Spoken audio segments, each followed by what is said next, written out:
जय नाग देवता, हर हर महादेव।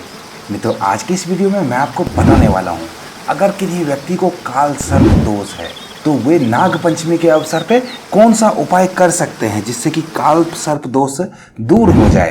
क्योंकि नाग पंचमी का जो त्योहार होता है वो काल सर्प दोष के निवारण के लिए सबसे उपयुक्त दिन होता है। सबसे उत्तम दिन ज्योतिष शास्त्र में माना गया है काल सर्प दोष के निवारण के लिए।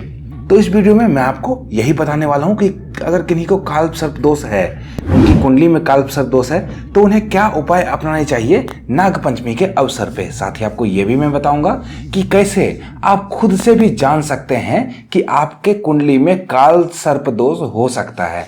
अगर कुछ चीजें बताऊंगा वो चीजें आपके जीवन में भी होती हैं तो आप स्वतः ही समझ जाएंगे कि हो ना हो ये काल सर्प दोष ही है। तो आइए इस वीडियो में मैं आपको बता रहा हूं अब कि काल सर्प दोष कैसे जान सकते हैं कि आपकी कुंडली में भी हो सकता है। अगर है, कंफर्म है, किसी ज्योतिषी ने आपको बताया है या फिर आपको शक है, तो आपको कौन सा उपाय अपनाने चाहिए इससे मुक्ति पाने के लिए। तो वीडियो में हमारे साथ अंत तक इसके लिए आपको बने रहना होगा, एक एक चीजों को ध्यान से सुनना होगा। वीडियो आपको पसंद आए तो वीडियो को लाइक जरूर करें, साथ ही अपनी प्रतिक्रिया में जय नाग देवता, हर हर महादेव जरूर लिखें। तो आइए सबसे पहले ये जानते हैं कि काल सर्प दोष है क्या और कैसे आप खुद से भी जान सकते हैं कि हो ना हो ये काल सर्प दोष ही है आपके कुंडली में। वैसे तो काल सर्प दोष आपको किसी योग्य ज्योतिषी को कुंडली दिखवाने के बाद ही पता चलता है, लेकिन आपको पहले ही आभास इसका हो सकता है कि काल सर्प दोष है आपके कुंडली में।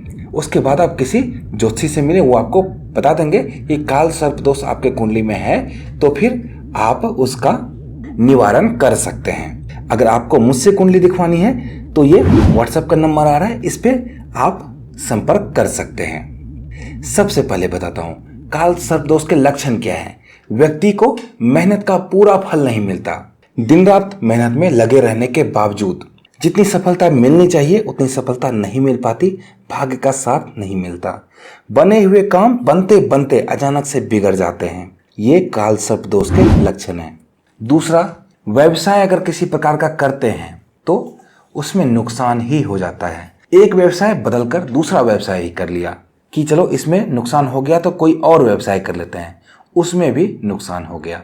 तो ऐसा कुछ अगर होता है आपके साथ भी तो समझिए काल सर्प दोष हो सकता है। बार बार अपमान का सहन करना या ऐसी स्थिति उत्पन्न हो जाना कि आपका अपमान बार बार हो, हर जगह हो, कई बार हो, तो समझिए ये भी काल सर्प दोष के लक्षण है। कोई भी इज्जत नहीं करता, कोई भी मान सम्मान नहीं देता, तो ये भी काल सर्प दोष के लक्षण है। चौथा है किन्हीं के अगर विवाह में देरी होता है या वैवाहिक जीवन हमेशा अस्त व्यस्त रहता है। दोनों दो चीजें हैं। किन्हीं जातकों के विवाह जल्दी से नहीं होते हैं तो ये काल सर्प दोष के कारण भी होता है। दूसरा, वैवाहिक जीवन सुखमय नहीं रहता, लड़ाई झगड़े बहुत ज़्यादा होते रहते हैं, जीवन पूरा अस्त व्यस्त रहता है। सब कुछ ठीक हो जाने के बाद भी, सब कुछ रहने के बाद भी घर में पैसे रुपये की कोई दिक्कत नहीं है, लेकिन फिर भी कलह होता है घर में, तो ये भी काल सर्प दोष के कारण हो सकता है। पांचवा है स्वास्थ्य खराब होना और बार बार चोट या दुर्घटना लगते ही रहना। कोई व्यक्ति एक तो स्वस्थ नहीं रहता, हमेशा कुछ ना कुछ बीमारी उसे लगी रहती है। दूसरा, स्वस्थ तो है व्यक्ति लेकिन अक्सर कभी ना कभी चोट लग जाता है उनको, कुछ दिनों पे के अंतराल पे चोट लगते रहता है, दुर्घटनाएं होती रहती है उनके साथ। तो ऐसे भी समझना चाहिए काल सर्प दोष उनके ऊपर हो सकता है। छठा बताना चाहूंगा मैं यहाँ पे, बार बार भयानक सपने आना और सपनों में अक्सर सांपों को देखना। अगर ऐसा किन्हीं के साथ होता है तो ये भी काल सर्प दोष के लक्षण है। तो अगर आपके साथ भी ये सब चीजें में से कोई भी एक चीज होती है तो आपको सावधान हो जाना चाहिए। जल्द से जल्द किसी ज्योतिषी से मिलना चाहिए, अपनी कुंडली अच्छे से दिखवाना चाहिए ताकि काल सर्प दोष का पता चल पाए। एक बार जब काल सर्प दोष का पता चल पाए तभी आप उसका निवारण कर सकते हैं, नहीं तो आपको पता ही नहीं चलेगा, आप उसका निवारण करेंगे ही नहीं। और अब मैं आपको उपाय बताने वाला हूं। अगर किन्हीं को काल सर्प दोष है तो भी, ना है तो भी, उनको ये उपाय निश्चित तौर पे अपनाने चाहिए। इससे बहुत ज्यादा सुफल की प्राप्ति होती है और काल सर्प दोष के बंधन से लोग मुक्त हो जाते हैं। अगर नहीं भी होता है तो भी उनके उन्नति और तरक्की के रास्ते खुलते हैं। सबसे पहले नागपंचमी के दिन रुद्राभिषेक निश्चित तौर पे कराना चाहिए। भगवान शिव के शिवलिंग पर जाके रुद्राभिषेक निश्चित तौर पे कराएं। एक दिन पहले से ही पंडित जी से संपर्क कर लें, क्योंकि आपके नज़दीकी मंदिर में बहुत ज़्यादा भीड़ रहने वाली है। उस दिन कोई ना कोई रुद्राभिषेक के लिए पंडित जी से बुकिंग करा चुके रहेंगे, तो आपको जल्द से जल्द रुद्राभिषेक कराने के लिए पंडित जी को बताना होगा, सभी सामान अरेंज भी करना होगा।